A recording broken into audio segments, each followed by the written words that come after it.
আসসালামু আলাইকুম। রান্নার রুহানি বার্তায় আপনাদের সবাইকে স্বাগতম। আজ আমার প্রথম ভিডিও, সবাই আমার জন্য দোয়া করবেন। তো আজ আমি আপনাদের গুঁড়া মাছের চচ্চড়ি করে দেখাবো। আলহামদুলিল্লাহ যে আল্লাহ পাক আমাকে ভিডিওটা সম্পন্ন করার তৌফিক দান করেছেন। আসলে আমাদের জন্য অসংখ্য নিয়ামত আল্লাহ দান করেছেন।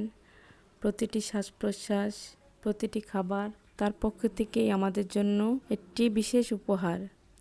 আজ আমরা যে খাবার রান্না করছি, এটা শুধু আমাদের জিহ্বার স্বাদের জন্য নয়, বরং আল্লাহর দেওয়া রিজিকের কদর করার জন্য। রাসূল সাল্লাল্লাহু আলাইহি সাল্লাম বলেছেন, যে ব্যক্তি হালাল রিজিকের কৃতজ্ঞতা প্রকাশ করে তার জন্য রয়েছে বরকত।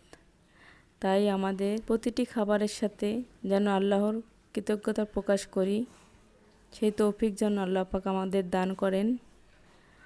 রান্নার সময় আমরা যেন মনে রাখি, এই উপাদানগুলো মশলা, পানি, তেল সবই আল্লাহর দান। তিনি যদি না চাইতেন আমরা এর কিছুই পাইতাম না। কোরআনে আল্লাহ পাক বলেন, হে মানুষ, তোমরা আল্লাহর নিয়ামত স্মরণ করো। আসলে আমরা আল্লাহর কোন নিয়ামতকে অস্বীকার করব? তাই আজ যখন আমরা এই রান্না শেষ করব, পরিবারের সবাই মিলে একসঙ্গে বসে খাবো। খাবারের শুরুতে যেন আমরা বিসমিল্লাহ বলে খাবারটা শুরু করি এবং প্রত্যেক খাবারের শেষে আমরা যেন আল্লাহর শুকরিয়া আদায় করি। সমস্ত প্রশংসা আল্লাহর জন্য, যিনি আমাদের খাবার দিলেন, পানি দিলেন এবং মুসলিম বানালেন। তাই প্রিয় ভাই ও বোনেরা, মনে রাখবেন, খাবার কেবল আমাদের শরীরের জ্বালানি নয়, বরং ইবাদতের শক্তি।